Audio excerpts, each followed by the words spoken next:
Breaking news, the Chicago Bears 2020 NFL schedule has officially been released. Now, we knew the opponents, but now we've got the order in which the schedule is going to play out for the Bears. What is going on, yo? Faiz Sports Talk back at it with another video.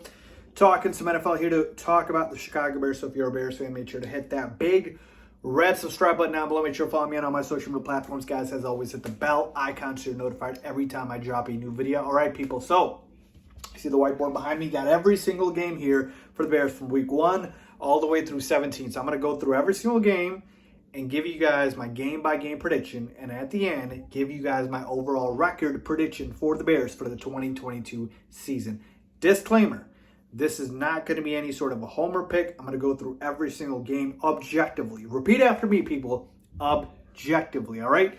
And break down if the Bears win, lose, and then at the end, like I said, I'm going to go ahead and give you guys my overall win-loss prediction. Again, subscribe to the channel for more Bears content. Let's get into it. All right, people, here we go. Let's start with our week 1 matchup. We open the season at home against the 49ers. And, folks, this is going to be a tough one. Look, the 49ers were a playoff team last year. They obviously beat the Packers at Lambeau. We all remember that. That was fantastic to watch. But for the Bears facing them in week 1, it's going to be tough because even though we don't know who's going to be the starting quarterback between Jimmy Garoppolo and Trey Lance, to me, it really doesn't matter.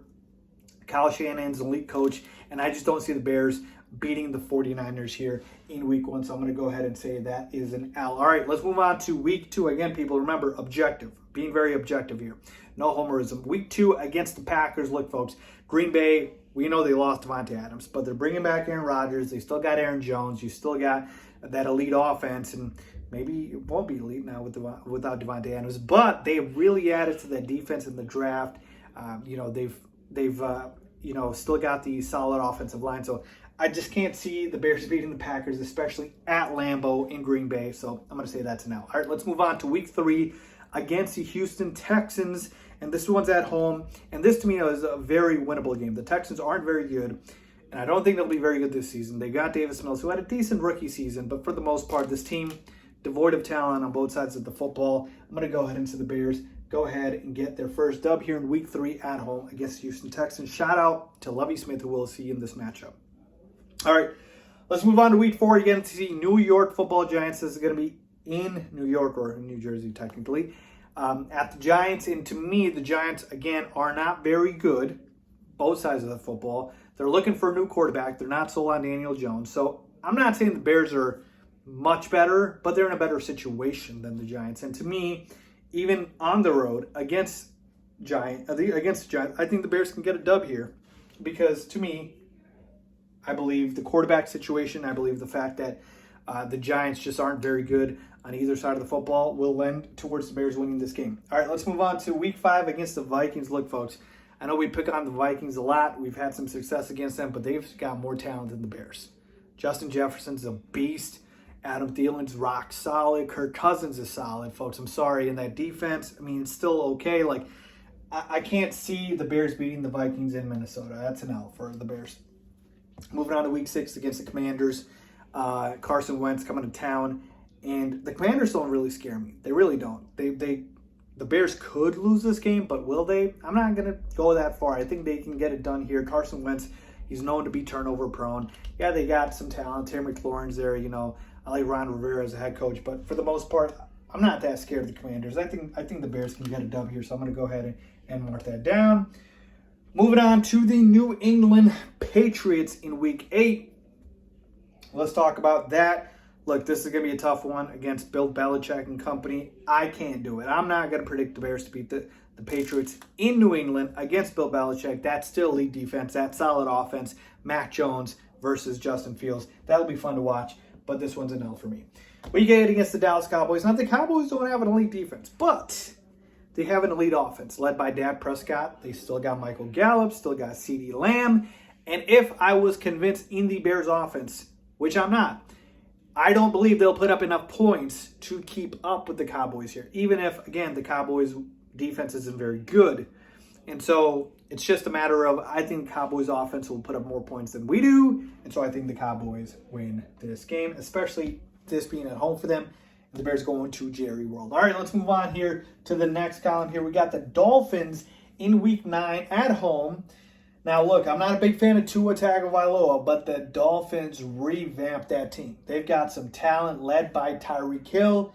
There was their big acquisition, Jalen Waddle, no joke. Like, this team has talent. Tua has no excuses this year not to succeed because the Dolphins have done a great job surrounding him with talent.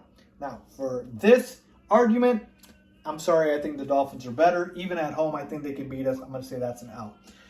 Detroit Lions, taking on them at home. Look, I like everything that the Lions are doing over there with their culture and the fact that they got, the draft pick that they did in Aiden Hutchinson. And then, they added a receiver. Like, this Lions team is heading in the right direction. Unfortunately, the Bears will beat them at home this year because the Lions still aren't very good and they still have Jared Goff at quarterback. And so I will take my chances there. Look, the Lions have a good future. They will be good. Next year, they could have another number one pick and take a Bryce Young or a C.J. Stroud. So look out for that. But this year, I'm going to go ahead and take that as a dub for the Bears. All right, let's move on to Week 11 against the Atlanta Falcons. And that's a dub for me, folks. The Falcons are not good. I get it, this isn't Atlanta. But we're talking about Marcus Mariota, who's okay, he's whatever. The Falcons' defense was awful last year. The Bears should be able to do whatever they want against them. And offensively, they don't scare me to say that they'll put up enough points. So, I'm sorry, that's a dub for the Bears. Week 12 against the Jets. Now, here we go, people. Listen, every Bears fan may chalk this up as an easy dub. But, remember I told you, we're being objective here. The Jets improved a lot. They revamped their entire offensive line.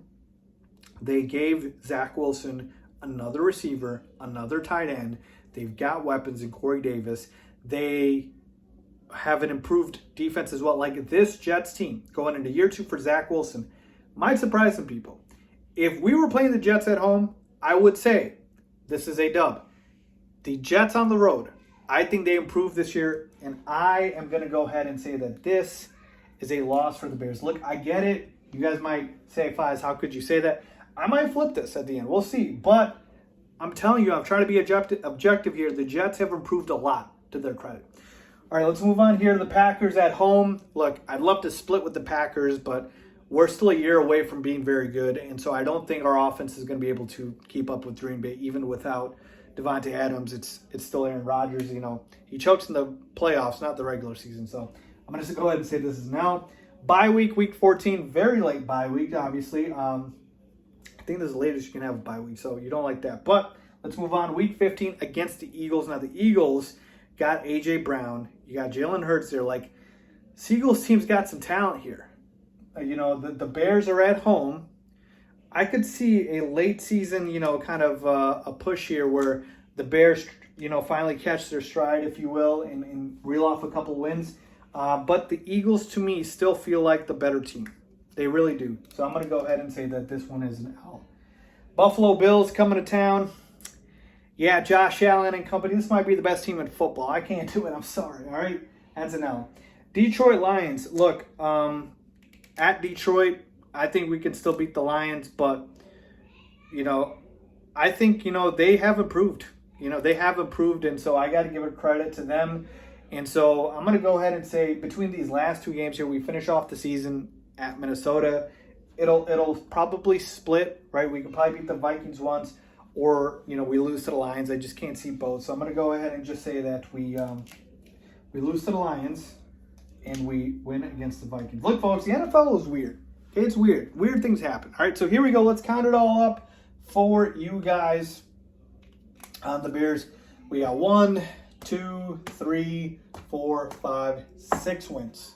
6 wins for the Bears, which would make their overall record 6-11. Remember, it's a 17-game season. So 6-11 would be my record. Maybe I should write that in a better marker here. Sorry if you guys can't see that.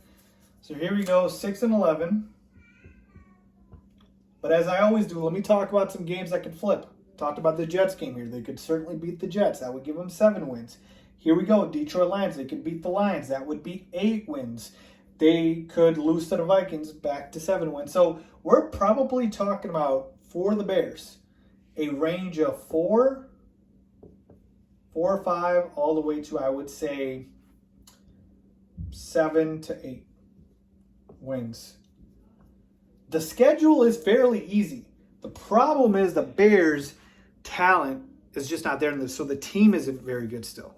But I think there's chances for this team to still improve and develop. They could shock people, but I told you I was going to go into this being fully objective with this team, and that's what I did. And so I got the Bears going 6-11. Look, folks, all I care about this year, honestly, all I care about, it's not wins and losses.